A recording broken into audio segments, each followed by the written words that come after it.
Assalamu alaikum wa rahmatullah wa barakatuh. Imaginez un instant, une pièce sombre, oubliée depuis des siècles, remplie de coffres poussiéreux. Dans l'un d'eux, on retrouve un parchemin ancien, jauni par le temps, scellé avec de la cire brisée. Ce document, tenu à l'écart des regards, contient des mots mystérieux, des lettres qui parlent d'un homme, d'un guide, d'un sauveur attendu. Et ces lettres, chuchotées à travers l'histoire, portent un nom, celui de l'imam al-Mahdi. Depuis des générations, des rumeurs courent. Certains érudits auraient écrit en secret des correspondances jamais dévoilées au grand public. Pourquoi ces écrits auraient-ils été cachés? Était-ce par peur, par prudence ou par ordre divin? Personne ne le sait avec certitude. Mais une chose est claire, ces lettres n'étaient pas destinées à tout le monde. Elles contenaient des détails trop sensibles, trop bouleversants, pour être révélés à une époque où les cœurs n'étaient peut-être pas prêts. On raconte qu'au cœur du désert, un voyageur pieux aurait trouvé un manuscrit étrange, soigneusement dissimulé dans une mosquée abandonnée. Les mots étaient énigmatiques, écrits dans un mélange de poésie et de prophétie. Ils parlaient d'événements qui secouraient le monde, d'épreuves insupportables, mais aussi d'un homme choisi, porteur d'une mission divine. Cet homme, décrit dans ces lignes, n'était autre que l'imam al-Mahdi. À travers ces récits mystérieux, on perçoit l'ombre d'un savoir caché, comme si certains savants avaient voulu transmettre un message à ceux qui viendraient en bien après eux, un avertissement silencieux, gravé dans l'encre et le papier, mais destiné aux croyants de la fin des temps. Ces lettres ne donnaient pas de date, ni de prédiction facile. Elles parlaient par symboles, par images fortes, comme si leur but était d'éveiller la conscience, plus que de donner des certitudes. Les descriptions évoquaient un monde en proie à la confusion, un monde où la vérité serait étouffée par le mensonge, où la justice serait piétinée par l'injustice. Elles parlaient de nations qui se lèveraient les unes contre les autres, de dirigeants corrompus qui vendraient leur peuple pour un peu de pouvoir. Mais elles rappelaient aussi une promesse. Dans cette obscurité, une lumière surgirait. Une lumière qui viendrait d'un homme que beaucoup attendent, mais que peu reconnaîtront. Ces lettres mystérieuses évoquaient aussi les épreuves des croyants. Elles disaient que les fidèles seraient testés, non seulement par la douleur et la persécution, mais aussi par la séduction du confort et de la tromperie. L'attente de l'imam, écrivait une main anonyme, n'est pas seulement une question de patience, mais une question de préparation. Des mots puissants qui semblent résonner à travers les siècles, comme s'ils s'adressaient directement à nous aujourd'hui. Un autre récit parle d'un érudit qui aurait refusé de partager ses écrits publiquement. Lorsqu'on lui demanda pourquoi, il répondit « Parce que les hommes ne sont pas prêts, ils cherchent des miracles spectaculaires, mais refusent de voir les signes discrets qui sont déjà là. » Cette phrase, transmise de bouche à oreille, donne encore des frissons. Elle laisse entendre que ces lettres contiennent des indices que seuls les cœurs éveillés peuvent comprendre. Certains détails décrivaient même des compagnons mystérieux, des hommes et des femmes choisis, venant des quatre coins du monde, qui se lèveraient pour soutenir l'imam. Mais leurs noms restaient cachés, remplacés par des symboles, comme si leur identité devait rester secrète jusqu'au dernier moment. Cela renforce le mystère, et si parmi nous se trouvaient déjà ceux qui sont appelés à jouer ce rôle. À mesure que l'on plonge dans ces récits, une tension se crée. On a l'impression de feuilleter une vérité interdite, de pénétrer dans une dimension où l'histoire et la prophétie s'entremêlent. Ce n'est pas une simple légende, c'est une énigme qui traverse le temps. Et cette énigme porte une question obsédante. Pourquoi ces lettres ont-elles été cachées pendant des siècles? Était-ce pour nous protéger? Était-ce parce que leur contenu, s'il avait été révélé trop tôt, aurait bouleversé l'équilibre des nations? Ou bien était-ce un signe que chaque génération devait découvrir par elle-même ce qu'elle est prête à entendre? Ce mystère est le cœur de notre voyage. Ces lettres, réelles ou métaphoriques, représentent une vérité qu'on ne peut pas ignorer. L'attente de l'imam al-Mahdi n'est pas une attente passive. Elle est une énigme, un test, une préparation. Et peut-être, juste peut-être, ces lettres n'étaient pas seulement écrites pour les hommes du passé, mais pour nous, aujourd'hui. Imaginez maintenant que ces lettres mystérieuses que nous avons évoquées n'étaient pas seulement de simples écrits isolés. Certains récits affirment qu'elle faisait partie d'une chaîne invisible, transmise secrètement de génération en génération. Des érudits, des ascètes, parfois même des voyageurs anonymes, auraient été choisis pour garder ces fragments d'histoire cachés. On les appelait les porteurs de confiance. Leur rôle n'était pas de révéler tout de suite la vérité, mais de préserver le feu sacré pour le moment où l'humanité en aurait le plus besoin. Ces lettres décrivaient souvent le silence mystérieux de l'imam. Elles expliquaient que son absence apparente n'était pas un oubli ni un abandon, mais une stratégie divine. Comme le soleil caché derrière les nuages, l'imam al-Mahdi continue de donner sa lumière, même si nous ne le voyons pas directement. Un des passages les plus poignants disait « Celui qui attend, en gardant la foi, est comme celui qui se réchauffe sous la lumière invisible du soleil caché. » Cette métaphore, transmise à travers les siècles, a nourri la patience de millions de croyants. Mais elle porte aussi une énigme. Si le soleil est caché, comment reconnaître ses rayons? Si l'imam est absent aux yeux du monde, comment ressentir sa présence? Ces questions résonnent encore aujourd'hui, dans un monde où beaucoup doutent et où la foi est mise à l'épreuve par la vitesse des événements et la confusion générale. Les lettres parlaient aussi d'un temps de bouleversements mondiaux. Elles décrivaient des conflits si vastes que les peuples se sentiraient écrasés par leur poids. Elles annonçaient que les frontières des nations deviendraient floues, que les alliances changeraient du jour au lendemain et que les puissants trahiraient leurs promesses. Mais au milieu de ces épreuves, elles rappelaient une certitude. La terre ne restera jamais sans un guide. Même si les yeux des hommes ne le voient pas, son esprit veille et protège. Un récit encore plus troublant rapporte l'histoire d'un savant qui, dans une vision nocturne, aurait entendu une voix lui dire « Le monde pensera être abandonné, mais c'est au moment du plus grand désespoir que le secours apparaîtra. » Ce savant, bouleversé, aurait consigné son rêve dans une lettre qu'il n'a jamais osé publier. Aujourd'hui encore, des fragments de ce texte circulent parmi certains chercheurs comme une trace fragile d'un savoir qui dépasse le temps. Ces témoignages construisent une image fascinante, celle d'un imam présent, mais voilé, comme une ombre qui traverse l'histoire sans laisser de traces visibles, mais dont la main invisible empêche le chaos total. Plusieurs érudits ont comparé cette situation à un capitaine qui dirige un navire depuis la cale, invisible aux passagers, mais indispensable pour éviter le naufrage. Un autre détail frappant de ces lettres est la description des signes de la fin. Elles ne se contentaient pas de parler de guerre ou de catastrophes naturelles. Elles insistaient sur une crise spirituelle, des hommes qui confondraient le faux avec le vrai, des peuples qui suivraient des leaders trompeurs et des cœurs qui se détourneraient de la justice pour se soumettre aux illusions du pouvoir. Le plus grand danger, écrivait un auteur anonyme, n'est pas l'ennemi extérieur, mais la perte de la clarté intérieure. Ces mots résonnent étrangement aujourd'hui, dans un monde où l'information circule à la vitesse de la lumière, mais où la vérité semble chaque jour plus difficile à discerner. Peut-être que ces lettres n'étaient pas seulement destinées aux croyants du passé, mais bien à nous, confrontés à cette confusion permanente. Les lettres évoquaient également un petit groupe d'hommes et de femmes, appelés les sincères. Leur rôle n'était pas d'annoncer l'arrivée de l'imam, mais de préparer les cœurs, de rappeler discrètement aux autres que l'attente n'était pas vaine.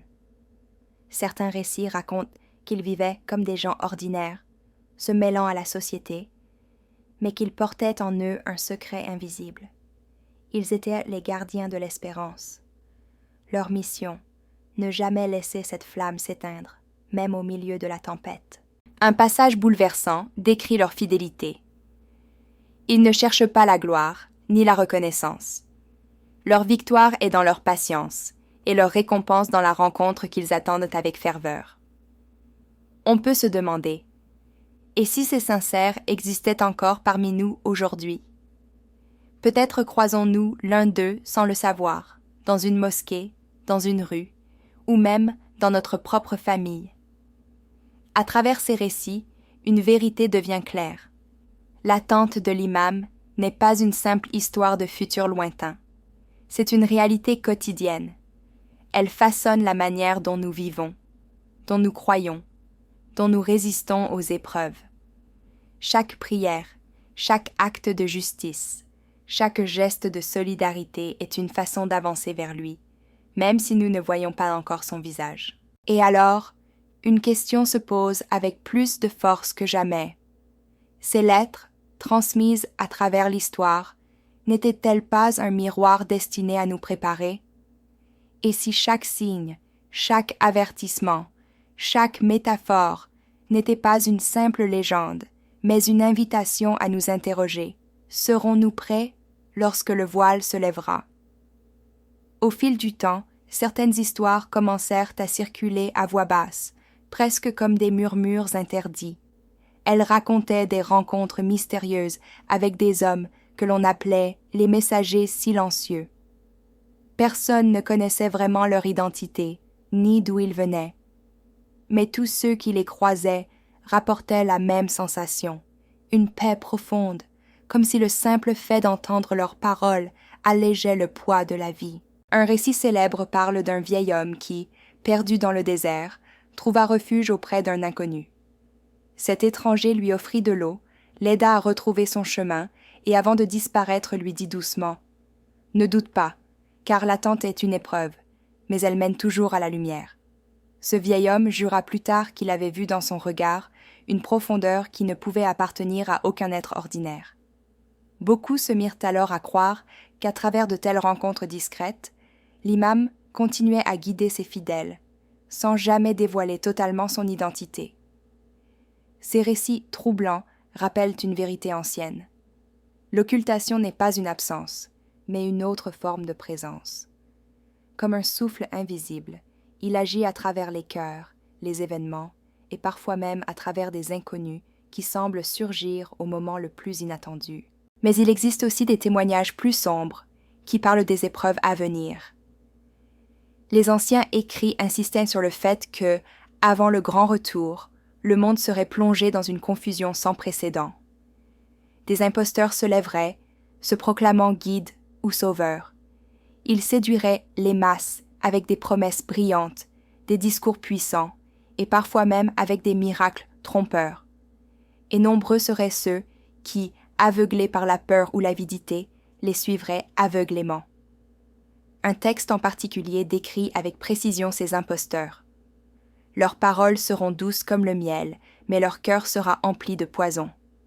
Ils parleront au nom de la vérité, mais leurs pas les mèneront vers l'injustice. Ce passage résonne encore aujourd'hui, à une époque où les voix se multiplient et où il est de plus en plus difficile de distinguer l'authenticité du mensonge. Dans ce climat d'incertitude, les lettres anciennes affirment que seuls ceux qui gardent une foi sincère et une vigilance constante pourront résister. On raconte qu'un petit nombre d'élus sera capable de reconnaître les signes subtils de la vraie guidance, des détails imperceptibles qui échappent aux yeux du monde. Ces signes, dit-on, ne seront pas spectaculaires, mais profonds. Une cohérence dans les paroles, une lumière dans les gestes, une paix dans les cœurs de ceux qui suivent la vérité. Un autre récit fascinant évoque le rôle des jeunes à l'approche du retour. Contrairement à ce que l'on pourrait penser, les textes ne parlent pas seulement des savants ou des anciens, mais aussi des nouvelles générations. On raconte qu'elles seront plus courageuses, moins attachées aux illusions de ce monde, et qu'elles marcheront sans crainte vers la justice, même quand tout semblera perdu. Une phrase célèbre disait « Ce sont les jeunes, au cœur pur et aux mains encore libres des chaînes de l'habitude, qui porteront la bannière de l'attente. » Cette idée a traversé les siècles et inspire encore aujourd'hui ceux qui cherchent à comprendre leur rôle dans cette histoire universelle. Peut-être que chaque acte de sincérité, chaque prière dite avec ferveur, chaque larme versée pour l'injustice contribue déjà à préparer le terrain. Mais l'énigme reste entière. Pourquoi ce silence si long? Pourquoi ce voile qui sépare l'humanité de son guide? Certains érudits ont proposé une réponse saisissante. L'occultation serait une épreuve collective. Elle oblige les croyants à développer une force intérieure, à ne pas s'attacher aveuglément à des apparences et à apprendre à discerner par eux-mêmes le vrai du faux. En d'autres termes, l'absence visible de l'imam est peut-être une école spirituelle, une préparation pour que, le jour venu, ses fidèles soient prêts à l'accueillir sans hésitation. D'autres écrits vont encore plus loin. Ils affirment que ce silence n'est pas seulement une épreuve, mais aussi une protection. Car dans un monde où les ennemis de la vérité guettent chaque signe, si l'imam était apparu trop tôt, il aurait été confronté à des forces si hostiles que l'histoire elle-même aurait été brisée. Son absence est donc un bouclier, non seulement pour lui, mais aussi pour l'humanité tout entière. À travers ces récits, une atmosphère étrange se dessine. D'un côté, une attente ardente, pleine d'espoir. De l'autre, une peur sourde face aux imposteurs et aux épreuves. Cette tension permanente façonne le destin des croyants depuis des siècles. Elle fait de chaque génération une gardienne de l'espérance, consciente que peut-être elle sera témoin de l'événement que les prophètes ont annoncé. Et alors, une question brûle les lèvres de chacun. Sommes-nous cette génération? Sommes-nous ceux qui verront enfin le voile se lever? Ou ne sommes-nous encore qu'un maillon dans la chaîne de l'attente? L'histoire que nous avons suivie jusqu'ici n'est pas seulement une chronique ancienne. Elle est une invitation à réfléchir, à sonder nos propres cœurs. Les lettres mystérieuses dont nous avons parlé, qu'elles aient existé matériellement ou qu'elles soient symboliques, transmettent toutes le même message. L'attente de l'imam al-Mahdi n'est pas une simple attente passive. C'est une responsabilité, un appel à l'éveil. Au fil des siècles, de nombreuses générations ont levé les yeux vers le ciel, espérant voir poindre l'aube de son retour. Chacune pensait être celle qui verrait enfin la promesse se réaliser. Pourtant, le temps a continué de s'écouler, et l'ombre de l'occultation a persisté. Mais ce voile n'a pas étouffé l'espérance, au contraire. Il l'a nourrie, renforcée, transmise de cœur en cœur comme une flamme qu'aucune tempête n'a réussi à éteindre. Les anciens récits insistaient sur une vérité bouleversante. Lorsque l'imam réapparaîtra, ce ne sera pas un simple événement spirituel, mais un bouleversement global. Les injustices accumulées pendant des siècles seront mises en lumière, les puissants qui ont construit leur trône sur l'oppression seront ébranlés, et les humbles retrouveront leur dignité. C'est pourquoi son retour est craint autant qu'il est espéré, car il signifie la fin d'un monde d'illusions et le commencement d'un monde de vérité. Un passage des écrits anciens disait « Lorsque l'étendard sera levé, il n'y aura plus de refuge pour les menteurs, ni de cachette pour les injustes, car la lumière, même minime, dissipe toujours les ténèbres. » Ce passage a traversé les siècles comme une promesse et un avertissement. Aujourd'hui, alors que nous voyons le monde s'enfoncer dans des crises sans fin, guerre, injustice, inégalité, corruption, beaucoup se demandent « Sommes-nous proches de cette aube tant attendue ?» Certains signes semblent correspondre aux prophéties anciennes. D'autres restent encore voilés. Mais ce qui est certain, c'est que l'humanité entière vit une tension, une attente inconsciente d'un renouveau. Et c'est là que réside peut-être le secret des lettres. Elles ne voulaient pas seulement annoncer une venue, mais réveiller les consciences. Elles rappelaient que le véritable rôle des croyants n'est pas de compter les jours, mais de se préparer. Car l'imam n'apparaîtra pas seulement pour délivrer une poignée de fidèles, il viendra pour transformer le monde entier.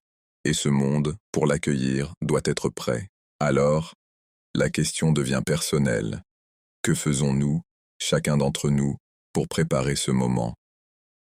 Est-ce que nos cœurs sont assez purs pour reconnaître la vérité lorsqu'elle se présentera? Sommes-nous prêts à abandonner nos illusions, nos conforts trompeurs, pour marcher dans le chemin de la justice, même si ce chemin est difficile? Un sage écrivait autrefois, « Le Mahdi ne viendra pas pour créer des fidèles, mais pour révéler ceux qui l'étaient déjà dans le secret de leur cœur. » Cette phrase bouleversante nous rappelle que la véritable attente se vit dans les actes, dans la sincérité de la foi, dans la constance de la prière et dans l'engagement contre toute forme d'injustice, même la plus discrète. Peut-être que ces lettres, cachées pendant des siècles, n'ont pas été écrites pour être découvertes dans une bibliothèque poussiéreuse. Peut-être qu'elles étaient destinées à être gravées dans nos âmes. Peut-être que leur secret n'est pas un texte, mais une vérité éternelle. L'imam al-Mahdi vit. Il observe, il guide en silence, et il attend que nous soyons prêts. Et si, au lieu de nous demander quand il viendra, Nous nous demandions, sommes-nous dignes de son retour? Ce renversement de perspective change tout, car il ne s'agit plus d'un futur incertain, mais d'un présent à construire. Chaque jour, chaque choix, chaque prière peut être une préparation. Chaque injustice combattue, chaque vérité défendue, chaque cœur consolé rapproche l'aube de cette rencontre. Alors, frères et sœurs, souvenons-nous, l'attente n'est pas un fardeau, c'est une mission. Les lettres secrètes ne sont pas seulement des reliques, elles sont des rappels. Et si elles nous parviennent aujourd'hui, à travers l'histoire et la mémoire collective, c'est peut-être parce que nous approchons de l'heure où elles prendront tout leur sens. Puissions-nous être parmi ceux qui reconnaîtront la lumière sans hésitation, qui répondront à l'appel sans peur, et qui marcheront aux côtés de l'imam al-Mahdi lorsque le voile sera enfin levé. Wa assalamu alaykum wa rahmatullahi wa barakatuh.